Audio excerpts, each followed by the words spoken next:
Assalamualaikum warahmatullahi wabarakatuh. Halo semuanya teman-teman, selamat malam, selamat datang kembali di channel kesayangan kita, channel Ilo Extreme. Dan dimanapun teman-teman berada, semoga teman-teman selalu dalam keadaan sehat walafiat tanpa kekurangan satu apapun. Amin, amin ya robbal alamin. Pada kesempatan yang baik ini kami akan membawakan satu kisah dari Shanu Mareswari. Kisah-kisah dari Mbak Shanu ini pasti keren-keren banget teman-teman ya. Tapi sebelum kita masuk ke dalam kisahnya, buat teman-teman mungkin yang baru bergabung, silahkan bisa diklik tombol subscribe itu, jangan lupa lonceng notifikasinya dinyalakan agar teman-teman selalu mendapatkan notifikasi dari konten-konten yang akan kami upload di setiap harinya. Kami juga ingin mengucapkan terima kasih ya kepada seluruh teman-teman yang sudah selalu setia hadir, yang sudah selalu mendukung kami, karena teman-teman kami selalu bersemangat berkarya di setiap harinya. Gak pakai berlama-lama, gak pakai panjang-panjang ya basa-basinya, langsung saja kita masuk ke dalam kisahnya. Bunuh horor on!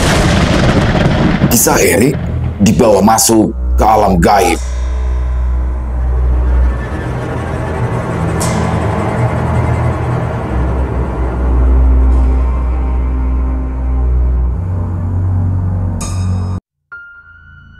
Matahari sudah mulai merangkak naik.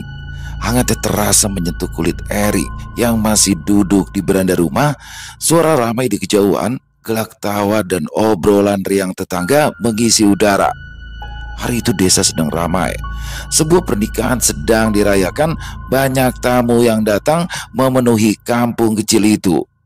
Dari beberapa hari yang lalu, para perempuan terlihat sibuk di dapur besar yang dipasang di depan rumah mempelai, menyiapkan hidangan untuk tamu-tamu yang datang, sedangkan laki-laki sibuk mendirikan tenda dan menata kursi-kursi di bawahnya. Erik, seorang bocah laki-laki kelas 2 SD pun sangat antusias. Pikirannya hanya terfokus pada satu hal, pagelaran Jaran Kepang yang akan dimulai pukul 2 siang nanti. Sejak kemarin, saat dia mendengar bahwa kabar grup jaranan terkenal dari desa sebelah akan tampil, Erik hampir tidak bisa tidur karena kegirangan. Baginya, Jaran Kepang adalah hiburan terbaik yang bisa dia saksikan di kampungnya.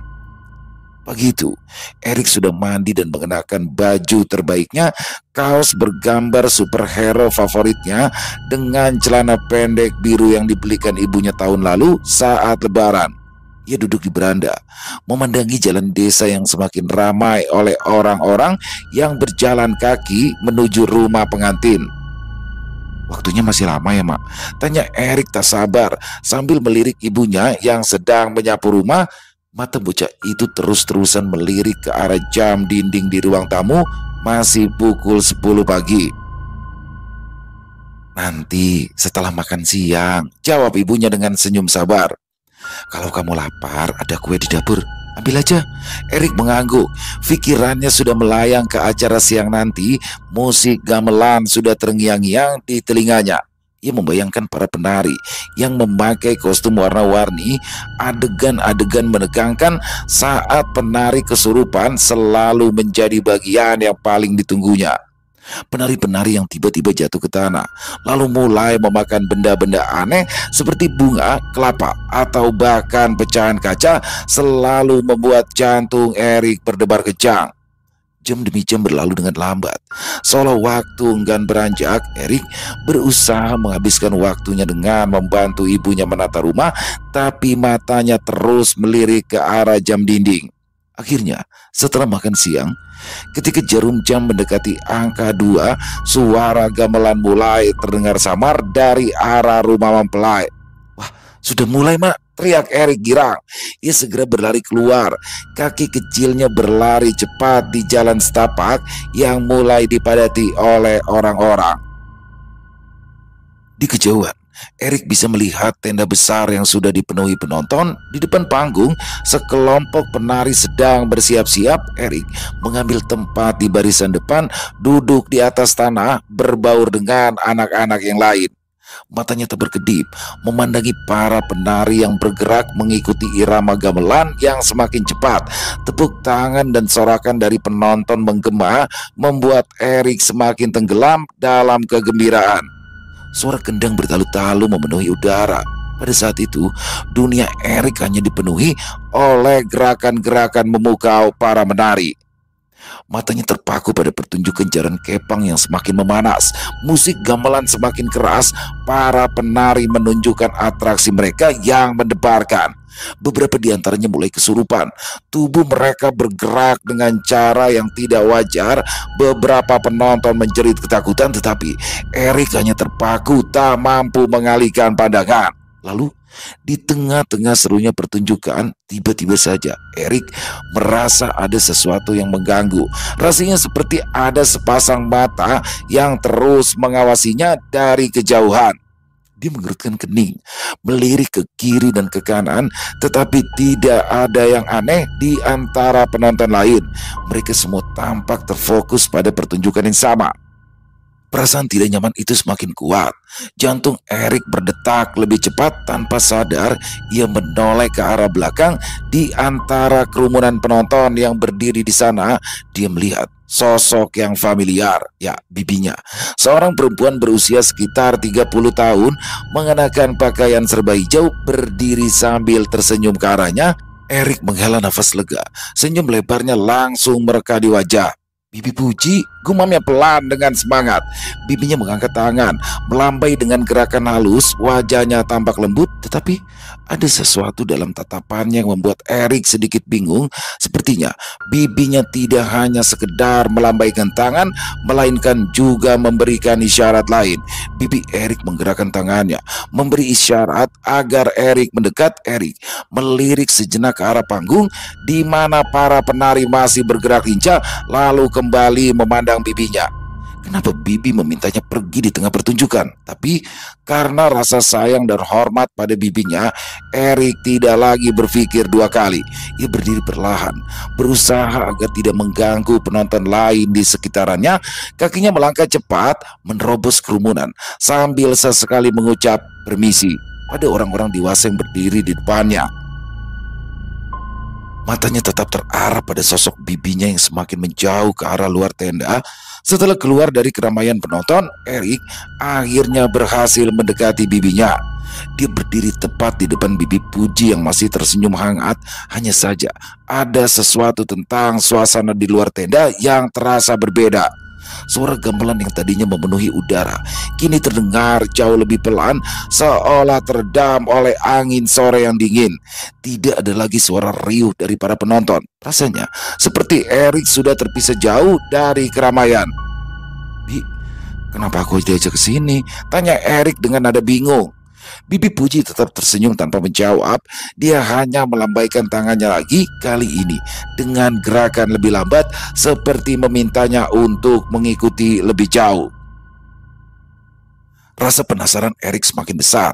Dia mengikuti langkah bibinya yang berjalan menjauh dari tenda, melewati jalan setapak yang menuju ke pinggir desa. Angin sore berembus pelan. Jalanan di depannya tampak sepi, hanya suara dedaunan yang bergesekan di kejauhan. Bibi Puji terus berjalan. Langkahnya tenang juga mantap, tapi semakin jauh mereka melangkah, semakin sunyi di sekitarnya. Suara gamelan hilang sepenuhnya, tergantikan oleh suara gemerisik daun dan kicauan burung yang terdengar sayup-sayup. "Bi, kita mau kemana?" Erik akhirnya bertanya lagi. Kali ini suaranya sedikit bergetar. Bibinya berhenti sejenak, menoleh ke belakang, lalu tersenyum tipis.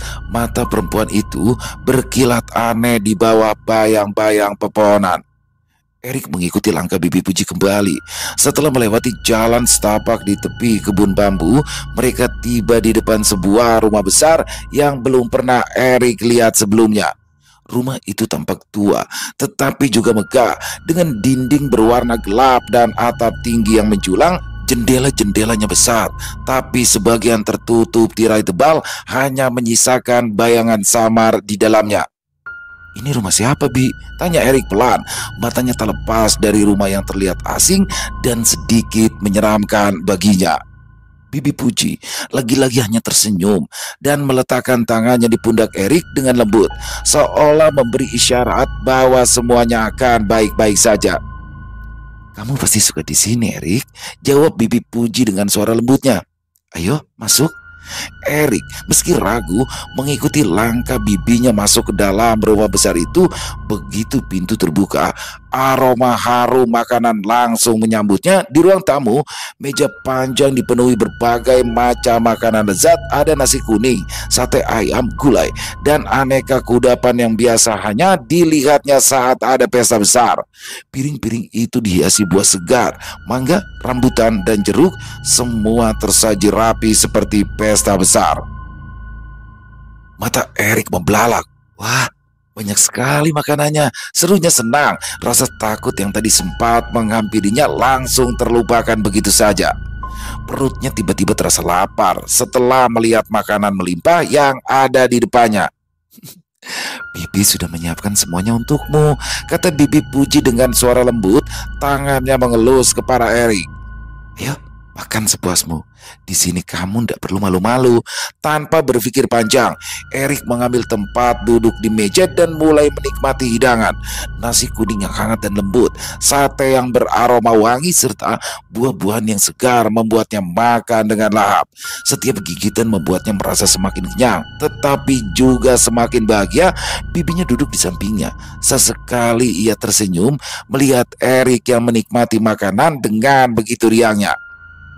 Setelah beberapa saat, suara anak-anak terdengar dari arah belakang rumah. Erik menoleh dan melihat beberapa anak sebaya dengannya sedang berlari-lari sambil tertawa. Mereka bermain dengan gembira di halaman belakang yang luas, dipenuhi pohon-pohon rindang dan beberapa mainan seperti gasing dan engklek. Ayo, sana main bersama mereka, ajak Bibi Puji sambil menunjuk ke arah anak-anak itu. Erik yang sudah kenyang berdiri dengan penuh semangat. Ia berlari ke halaman belakang dan langsung disambut oleh anak-anak lain yang terlihat sangat ramah. Mereka bermain engklek, saling mengejar sambil tertawa-tawa. Salah satu anak memberikannya gasing kayu, mengajak Erik segera bergabung dalam permainan mereka. Ayo, coba putar gasingnya. Salah satu anak perempuan berteriak riang menyemangati Erik. Dengan cekatan, Erik memutar gasing itu dan melihatnya berputar dengan mulus di atas tanah. Anak-anak lain bersorak, memberikan tepuk tangan seolah Erik baru saja melakukan hal yang hebat. Erik tertawa. Ia merasa senang karena di sini semua orang begitu baik padanya. Waktu terasa berlalu dengan cepat.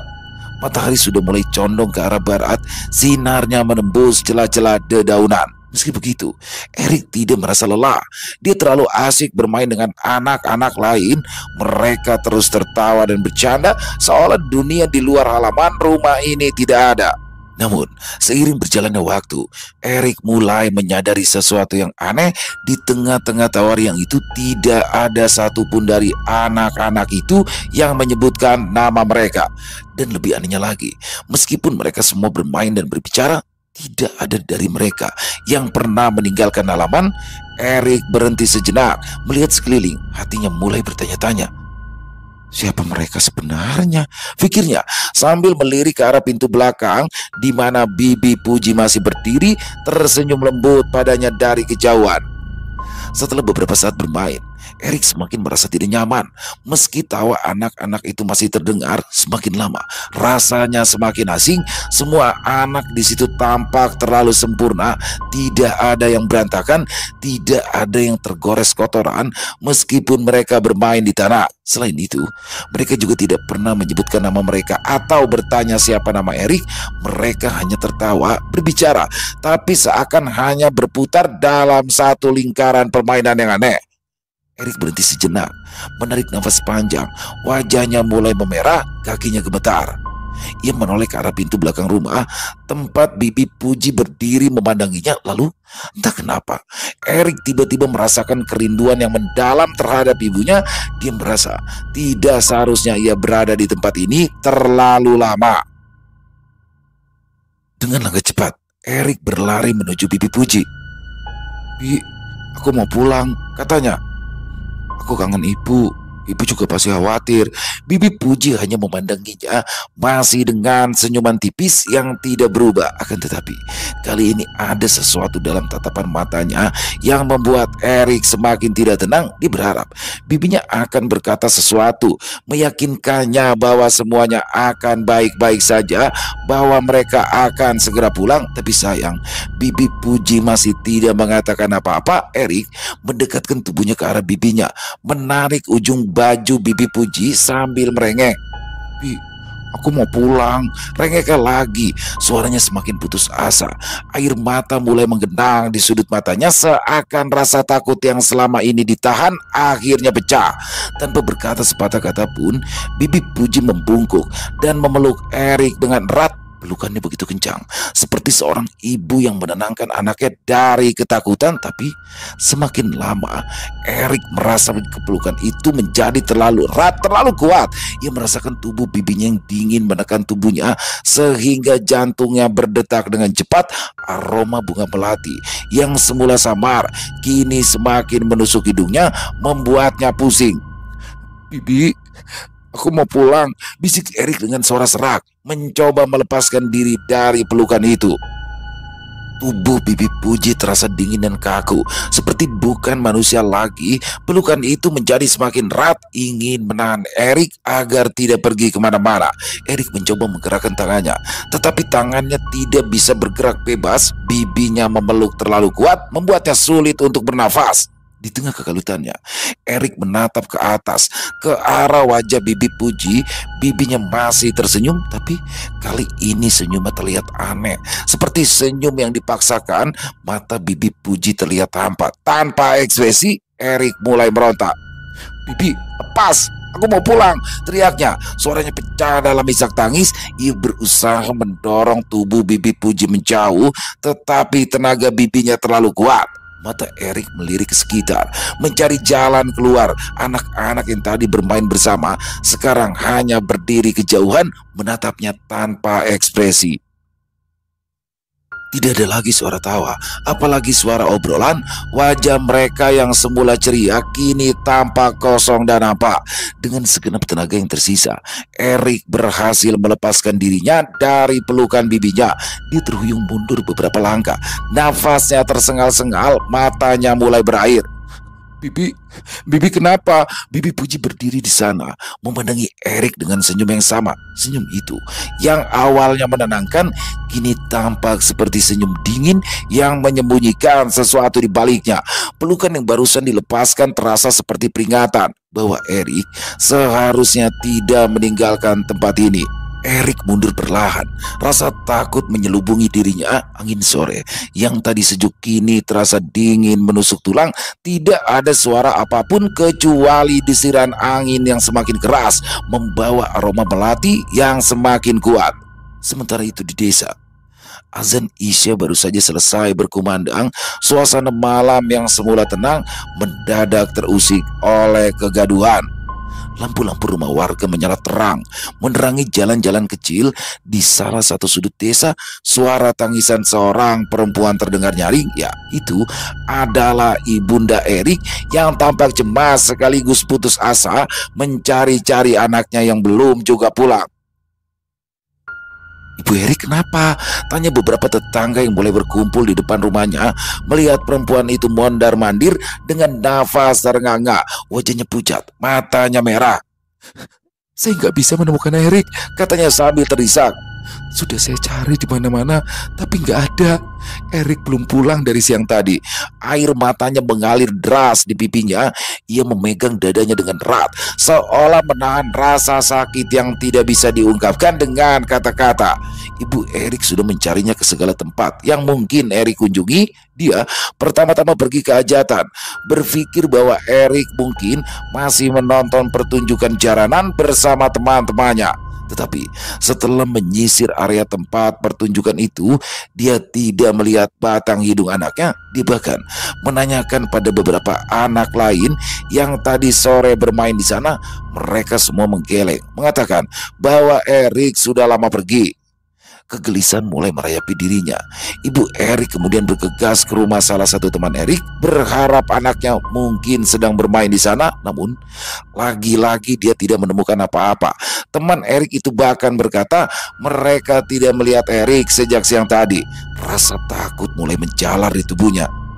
Jangan-jangan Erik bermain di sungai, pikirnya, mengingat larangan keras yang sering dia berikan pada Erik agar tidak bermain di tepi sungai, terutama saat musim hujan seperti saat ini. Sungai yang melintasi desa itu terkenal deras dan berbahaya, apalagi bagi anak kecil Erik. Pikiran bahwa anaknya mungkin jatuh ke dalam sungai membuat jantungnya berdebar kencang, tenggorokannya tercekat. Dia mulai menangis histeris di jalan, menarik perhatian lebih banyak warga. Tolong, tolong cari anak saya, teriaknya dengan suara serak. Tubuhnya gemetar hebat, tangannya bergetar saat mencoba menghapus air mata yang tak kunjung berhenti mengalir. Mendengar jeritan Ibu Erik, warga desa yang semula hanya menonton dengan prihatin, kini mulai bergerak cepat. Mereka berkumpul dengan kekhawatiran yang sama. Kabar tentang hilangnya Erik menyebar dengan cepat dari satu rumah ke rumah lain, dan dalam hitungan menit, puluhan warga sudah berkumpul. Beberapa dari mereka segera membawa senter, sementara yang lain bersiap membawa bambu panjang yang biasa digunakan untuk menyisir daerah sungai atau semak belukar. Kita cari Erik ke sungai, usul salah satu warga. Seorang lelaki tua dengan wajah penuh keriput yang juga tampak khawatir karena Erik masih kerabatnya. Kita harus segera bergerak sebelum terlambat. Kelompok pencari terbentuk dengan cepat. Beberapa orang pergi menuju sungai yang terletak di pinggir desa, sementara yang lain menyisir area kebun dan semak-semak di sekitaran desa, berharap Erik hanya tersesat atau tertidur di tempat yang sepi. Wajah-wajah mereka tegang, langkah-langkah kaki yang berat memecah kesunyian malam. Suara menyerukan nama Erik mulai menggema di sepanjang jalan di antara pohon-pohon dan rumah-rumah warga. Ibu, kamu tenang saja dulu di sini ya, kata salah seorang tetangga yang mencoba menenangkan meski dia sendiri tampak cemas. Kita semua akan membantu mencari Erik. Ibunda Erik tidak bisa tenang, pikirannya sudah dipenuhi oleh bayangan buruk. Bagaimana kalau Erik jatuh ke sungai? Bagaimana kalau dia tenggelam? Pikirnya berulang-ulang. Ketakutan membuat tubuhnya semakin lemah. Dia tidak bisa berdiri diam, terus saja berjalan mondar-mandir dengan langkah yang semakin tergesa. Ada apa ini? Suami yang baru saja datang dari kota karena ikut mengantar rombongan pengantin terkejut melihat istrinya tampak begitu kalut. Tangis istrinya kembali pecah. Dia menjelaskan semua yang terjadi dengan suara terbata-bata. Sementara itu, di tepi sungai, beberapa warga mulai menyorotkan cahaya senter mereka ke aliran yang deras. Suara gemericik air terdengar lebih keras dalam keheningan malam, membuat suasana semakin mencekam. Warga menyisir pinggiran sungai, meneriakkan nama Erik berulang kali. Beberapa dari mereka bahkan mulai turun ke tepian sungai, mengarungi air yang dingin untuk mencari tanda-tanda keberadaan Erik. Hanya saja, sejauh mereka mencari, masih tidak ada tanda-tanda anak itu. Hanya suara aliran sungai yang terus mengalir, seakan mengabaikan kegelisahan yang melanda seluruh desa malam itu. Setiap detik yang berlalu membuat harapan mulai terkikis, tetapi mereka tidak berhenti, terus mencari sambil berharap Erik masih bisa ditemukan dengan selamat. Sudah 2 hari berlalu, pencarian Erik belum juga membuahkan hasil. Warga desa yang semula bersemangat kini mulai kelelahan dan putus asa. Wajah-wajah cemas tampak di setiap sudut, sementara Ibu Erik hampir kehilangan harapan. Air matanya tak pernah kering. Setiap hari dia menangis dan memohon agar anaknya segera ditemukan. Di rumahnya, dia duduk dengan tubuh lemas di atas tikar, matanya bengkak karena terlalu banyak menangis, wajahnya tampak pucat, tangannya meremas kain sarung dengan erat, seolah-olah itu bisa memberinya kekuatan. Di mana anakku? Kenapa Erik belum pulang? Gumamnya dengan suara lirih, hampir seperti berbisik pada dirinya sendiri. Dia merasa seluruh dunianya hancur, rasa bersalah serta ketakutan menghantuinya tanpa henti. Beberapa tetangga datang ke rumahnya, mencoba menenangkan dan memberikan dukungan. Meski begitu, tidak ada kata-kata yang cukup untuk menghapus kekhawatirannya. Setiap detik yang berlalu terasa seperti siksaan. Dia merasa seperti kehilangan separuh hidupnya. "Bu, tenang dulu," kata Pak Sarman, tetangga yang sejak awal ikut dalam pencarian. "Mungkin kita bisa mencoba jalan lain untuk mencari Erik." Ibu Erik menoleh dengan mata penuh harap. "Jalan lain?" tanyanya, suaranya serak. "Apa yang harus kita lakukan? Kita sudah mencari kemana-mana." Pak Sarman menghela nafas sedikit ragu sebelum akhirnya berbicara lagi. "Kita bisa pergi ke rumah dukun. Mungkin dia bisa membantu kita menemukan Erik," katanya pelan, seolah-olah tidak yakin apakah itu saran yang bijak. "Dukun di kampung sebelah itu terkenal bisa memberi petunjuk kalau ada orang yang hilang." Ibu Erik terdiam sesaat. Dia bukanlah orang yang percaya pada hal-hal mistis, tapi sekarang semua usahanya sudah buntu. Jika itu memang bisa membantunya menemukan Erik, maka dia akan melakukannya tanpa ragu. Dia mengangguk setuju, bahkan sebelum meminta persetujuan dari suaminya terlebih dahulu. Pak Sarman segera mengajak Ibu Erik menuju rumah dukun itu. Jalan menuju ke sana tidaklah mudah. Mereka harus melewati jalan setapak yang berliku dan masuk ke dalam hutan kecil di pinggiran desa. Udara terasa dingin. Suasana sekitar tampak sunyi, seolah menambah beban kegelisahan di hati Ibunda Erik. Sesampainya di depan rumah tujuan, mereka disambut oleh aroma kemenyan yang menyengat. Rumahnya sederhana, terbuat dari kayu dengan atap rumbia. Di sekelilingnya ada beberapa tanaman obat dan beberapa kain merah yang diikatkan di beberapa sudut rumah. Dukun itu menerima mereka dengan datar. Wajahnya terlihat tenang, tetapi tatapannya tajam, seakan bisa menembus hati setiap orang yang datang. Ibu Erik sempat merasa sedikit gentar, tetapi mereka tidak punya pilihan lain. "Duduklah," katanya dengan suara serak namun tenang. "Aku sudah mendengar kabar tentang anak laki-laki yang hilang itu." Ibu Erik langsung maju, berlutut di depan sang dukun dengan mata penuh air mata. Tolong bantu saya menemukan anak saya," pintanya dengan suara parau.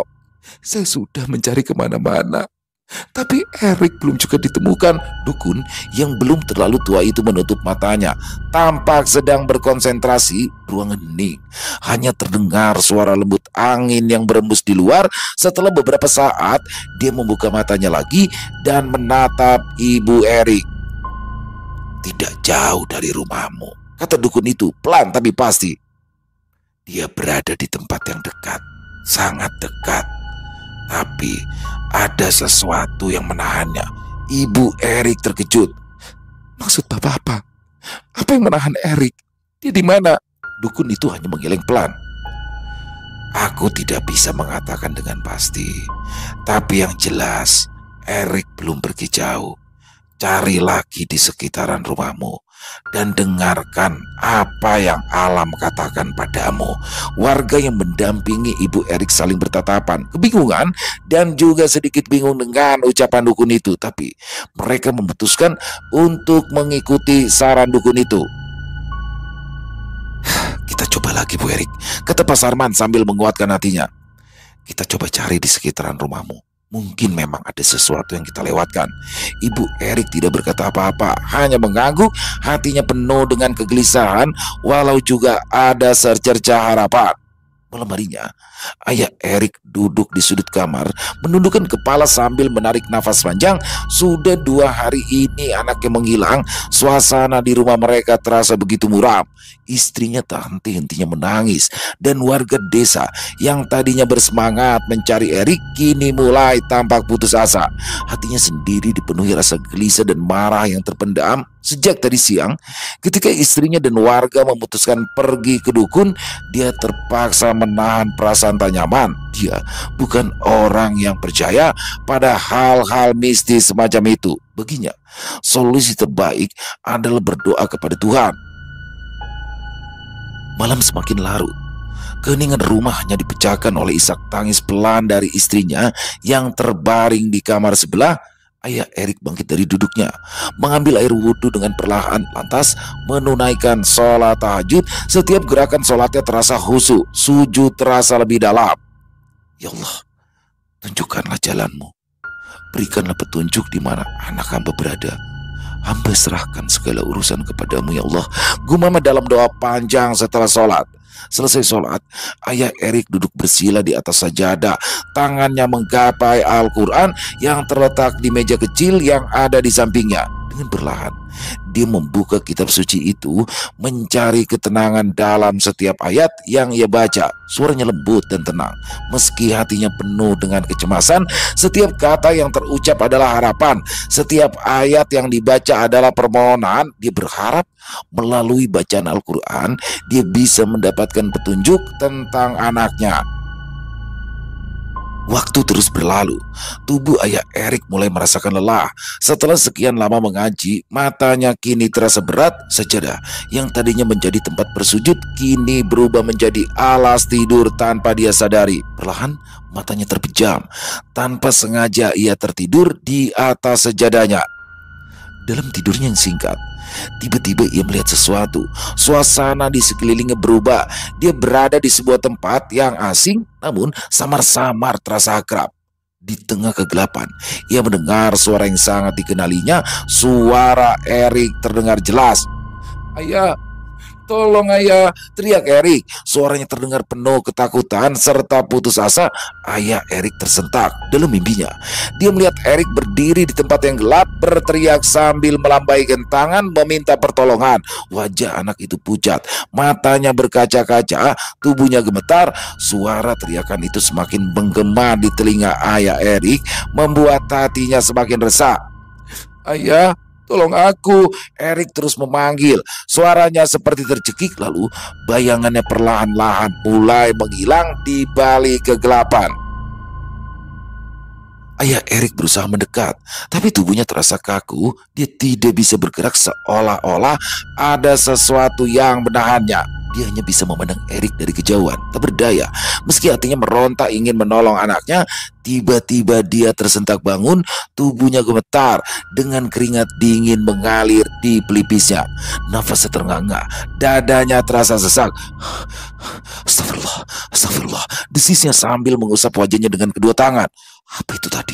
Dia terdiam sejenak, berusaha menenangkan diri dari mimpi yang baru saja dialaminya. Mimpi apa ini? Atau jangan-jangan ini adalah petunjuk, pikirnya. Mimpi itu terasa sangat nyata.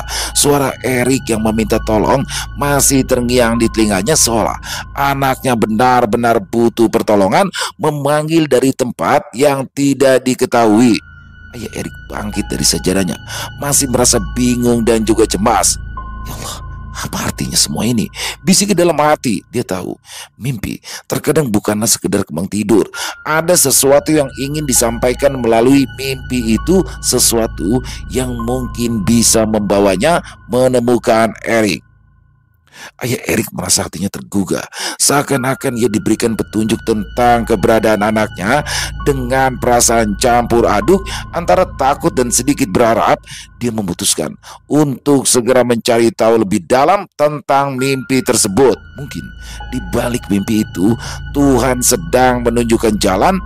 Ia lalu membuka pintu dapur, berjalan ke arah belakang rumah, lalu mengumandangkan azan sekerasnya.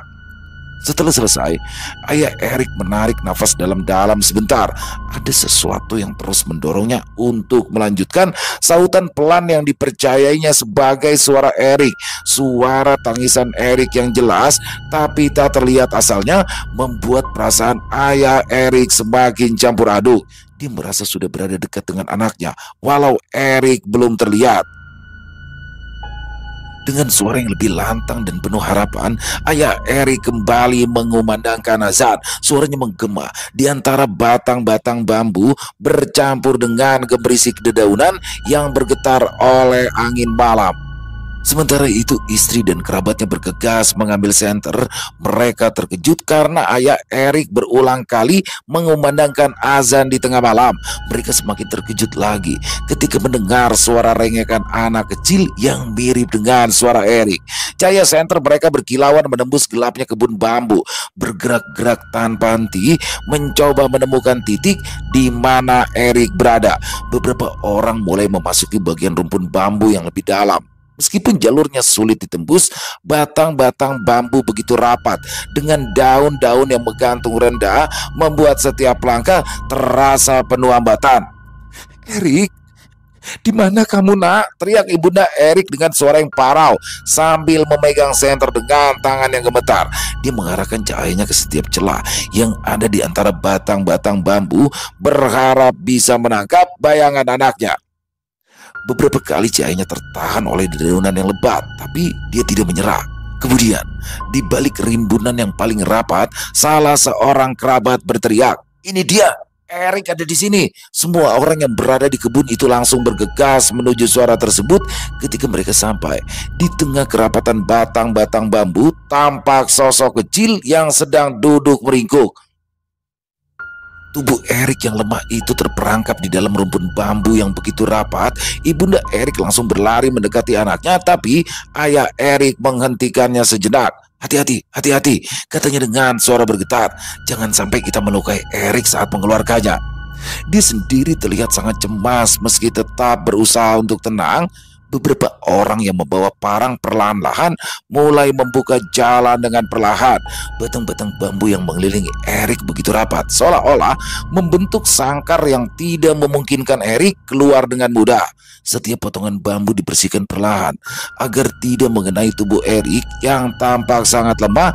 Cahaya senter terus diarahkan ke tubuh Erik yang masih duduk memeluki lutut. Wajahnya pucat, matanya tampak merah karena terlalu banyak menangis. Dia sesekali bergumam pelan memanggil ayah dan ibunya dengan suaranya yang sangat lemah. "Erik, jangan takut ya, Nak. Kami di sini. Ayah dan ibu ada di sini," ujar ibunda Erik sambil menahan air matanya. Setelah beberapa menit yang terasa seperti sahabat, jalan akhirnya cukup terbuka untuk memungkinkan mereka bisa menjangkau Erik. Salah seorang kerabat dengan hati-hati meraih tubuh kecil Erik, menariknya perlahan-lahan dari celah rumpun bambu itu. Ketika tubuh Erik berhasil dikeluarkan, semua orang menghela nafas lega. Ibunda Erik segera memeluk anaknya erat-erat. Tangisnya pecah tak tertahankan, sementara Erik hanya bisa terisak dalam pelukan sang ibu. "Ibu, ayah," gumamnya lemas sebelum terkulai pingsan. Ayah Erik merapatkan tangan ke wajahnya, mengucapkan syukur berkali-kali. "Alhamdulillah, Erik sudah ditemukan." Mereka membopong Erik perlahan-lahan menuju rumah. Beberapa orang tetap tinggal di kebun bambu, memeriksa sekeliling, mencoba mencari tahu bagaimana Erik bisa terjebak di tempat yang begitu sulit dijangkau. Bahkan orang dewasa saja enggan pergi ke rumpun bambu itu, kecuali saat siang hari. Bukan hanya takut bertemu kuntilanak atau semacamnya, mereka pun tak ingin bertemu dengan ular yang biasa bersarang di sekitaran sana. Warga desa kembali berkumpul di rumah Erik. Semuanya datang dengan perasaan lega, bersyukur bahwa anak itu telah kembali. Tubuh Erik yang lemah dan penuh lendir membuat semua orang yang menengoknya agak terkejut. Bau tak sedap tercium dari tubuhnya, seolah-olah ia telah berada di tempat yang kotor dan lembab dalam waktu yang lama. Wajahnya pucat, dengan matanya yang setengah tertutup, tampak begitu berbeda dari anak yang dikenal oleh warga desa. Bibi Puji, adik kandung ibu Erik, menyiapkan air hangat untuk memandikannya.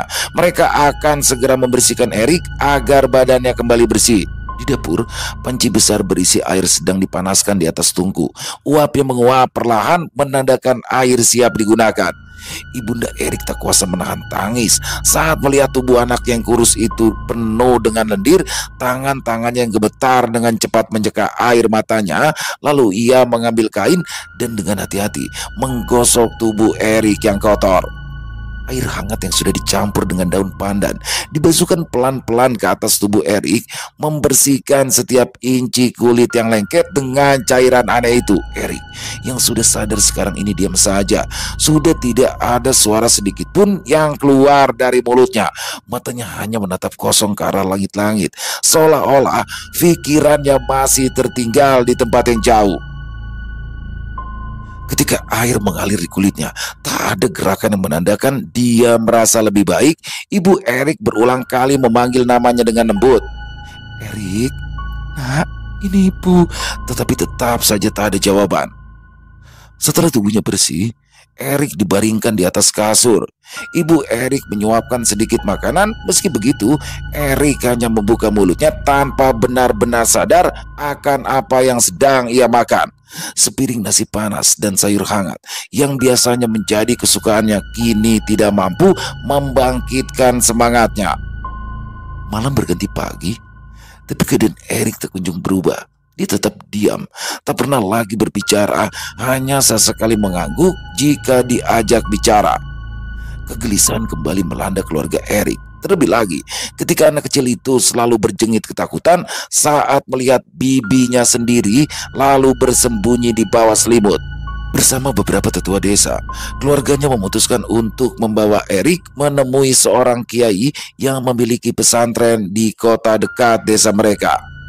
Setelah menempuh perjalanan yang cukup jauh, Erik dibawa ke rumah sang kiai. Saat tiba di sana, suasana rumah Kiai Soleh begitu tenang, penuh dengan kedamaian. Setelah berbicara dengan orang tua Erik, Kiai Soleh mulai mempersiapkan air. Doa-doa yang panjang dibacakan dan air itu dipercikan perlahan ke wajah Erik. Beberapa teguk air juga diberikan kepada Erik yang perlahan-lahan menelannya. Kiai Soleh mengusap kepala Erik sambil terus berdoa berharap anak itu bisa kembali normal. Setelah beberapa hari, perlahan-lahan Erik mulai menunjukkan tanda-tanda perubahan. Suara serak pertamanya terdengar ketika ia memanggil ibunya.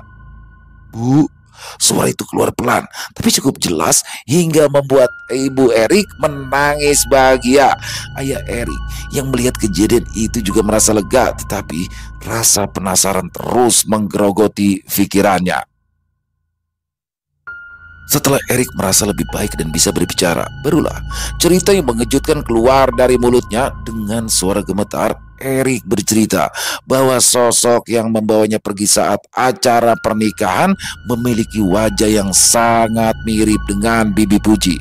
Bibi Puji terkejut. Di hari itu, dia sedang sibuk membantu di dapur orang yang memiliki hajatan sehingga tidak sempat keluar apalagi bertemu dengan Erik. Akhirnya, semua sepakat bahwa ada setan yang menyerupai Bibi Puji melambaikan tangan dan mengajak Erik pergi ke suatu tempat. Tanpa ragu, Erik langsung mengikuti karena dalam pikirannya itu adalah bibinya. Dia diajak ke sebuah rumah besar yang belum pernah ia lihat sebelumnya. Di sana, dia diberi makanan enak dan buah-buahan segar. Tetapi saat dia mulai merasa aneh dan ingin pulang, sosok itu tak lagi membiarkannya pergi. Erik menceritakan bagaimana ia berulang kali meminta diantar pulang, tetapi sosok itu hanya tersenyum dan memeluknya erat-erat. Semakin lama, dunia di sekelilingnya menjadi semakin gelap. Dia seolah terjebak di tempat yang tak bisa dia jelaskan. Yang Erik ingat hanyalah kegelapan dan ketakutan yang terus menghantuinya sampai ia mendengar suara ayahnya yang mengkumandangkan azan di kejauhan. Suara itu membuatnya menangis, berusaha memanggil ayahnya hingga akhirnya ditemukan di tengah rumpun bambu yang rapat. Semua warga yang mengetahui kejadian itu sangat bersyukur karena akhirnya Erik bisa kembali tanpa kekurangan satu apapun. Puluhan tahun lalu juga pernah terjadi hal yang sama. Hanya saja anak tersebut ditemukan dalam keadaan yang sudah berbeda. Dia seringkali berbicara seorang diri dan selalu berteriak ketakutan setiap kali melihat warga. Selesai. Wow, luar biasa kisah dari Sanum Nareswari. Dan bagaimana di sini Erik ya, yang ketika dia sedang menonton Jaran Kepang atau Kuda Kepang atau Kuda Lumping, nah di situ tiba-tiba datang Bibi Puji yang sebenarnya itu bukan Bibi Puji yang asli, itu adalah makhluk yang menyerupai Bibi Puji, mengajak dia, membawa masuk dia ke alam gaib. Tapi kalau menurut saya di sini biasanya ini adalah pekerjaan wewe gombel ya. Tapi alhamdulillahnya akhirnya Erik bisa kembali. Dan saya pernah mendengar beberapa mitos tentang wewe gombel. Jadi kenapa sih anak-anak yang sehabis diculik oleh wewe gombel terus kembali, berhasil kembali seperti Erik ya? Karena ada juga banyak juga yang tidak berhasil kembali, tapi di sini Erik berhasil kembali. Itu kebanyakan yang kembali itu akan berubah dia, entah dia jadi nggak bisa ngomong kayak orang linglung. Nah ini menurut beberapa mitos yang dipercaya, karena mereka dibuat begitu oleh Wewe Gombel agar tidak bisa menceritakan gitu, agar tidak bisa menceritakan apa yang dia lihat selama di alam gaib, terutama wujud dari Wewe Gombel itu sendiri. Dan ya itu adalah salah satu efek dari makanan-makanan ataupun minuman yang dia makan selama berada di alam gaib. Seperti Erik kan udah makan banyak kan tuh sampai kenyang, dia minum, main sama temennya, di situ akan ada efeknya. Tapi alhamdulillah pada akhirnya Erik bisa kembali berkat ayahnya, dan pada akhirnya juga sempat linglung ya di sana, tapi akhirnya tetap bisa kembali normal setelah dibawa ke Kiai. Luar biasa sekali kisahnya Mbak Sanum Nareswari, dan banyak sekali hikmah yang bisa kita ambil dalam kisah barusan. Dan mari kita buang yang buruk-buruknya. Bagaimana di situ kepasrahan orang tua Erik. Jadi pasrah di sini, ikhlas di sini adalah bukan begitu saja, tapi dia sudah berusaha sampai akhirnya dia menyerahkan dirinya kepada sang pencipta. Apa yang terjadi, terjadilah, ternyata Erik dikembalikan. Luar biasa sekali. Terima kasih kepada Mbak Sanum. Ditunggu lagi kisah-kisah selanjutnya, dan semoga teman-teman para pecinta penikmat horor terhibur dengan kisah barusan, terutama para subscriber dari channel Ilo Extreme. Buat teman-teman yang punya komentar lain, punya pendapat lain, silakan bisa menuliskan di dalam kolom komentar, ataupun hanya sekedar saling menyapa. Insya Allah kami akan menjawabnya satu persatu. Dan buat teman-teman mungkin yang suka dengan videonya, bisa diklik tombol like, tombol jempolnya, boleh juga dong di-share linknya videonya ke teman-teman yang lain agar juga ikut merasa terhibur. Dan sekali lagi, buat teman-teman mungkin yang baru bergabung atau yang sudah lama bergabung tapi lupa ya belum subscribe, bisa diklik dulu dong tombol subscribe-nya, jangan lupa lonceng notifikasinya dinyalakan agar teman-teman selalu mendapatkan notifikasi dari konten-konten yang akan kami upload di setiap harinya. Untuk channel Ilo Extreme kami upload setiap malam teman-teman ya, jam 7 malam waktu Indonesia bagian Barat. Oh ya, buat teman-teman mungkin yang punya kisah horor misteri ya, yang diangkat dari kisah nyata yang berdasarkan pengalaman pribadi, apabila mungkin berkenan dibawakan di channel kami, silakan bisa mengirimkannya ke nomor telepon kami yang ada di bawah sini, dan bebas dalam bentuk rekaman suara boleh, dalam bentuk tulisan boleh, kirimkan saja langsung ke nomor telepon kami by WA. Dan buat teman-teman yang sudah mengirimkan kisah, kami ucapkan terima kasih. Di akhir kata saya Ilo mengucapkan permohonan maaf apabila mungkin dalam pembawaan kisahnya ada kata-kata saya yang salah ataupun ada kata-kata saya mungkin yang kurang berkenan. Saya mohon dibukakan pintu maaf yang seluas-luasnya, dan sampai berjumpa lagi di konten-konten kami selanjutnya yang pasti tidak kalah ngerinya, yang pasti tidak kalah seramnya, masih bersama saya Ilo di channel Ilo Extreme. Salam sehat, sukses selalu untuk kita semua. Wassalamualaikum warahmatullahi wabarakatuh.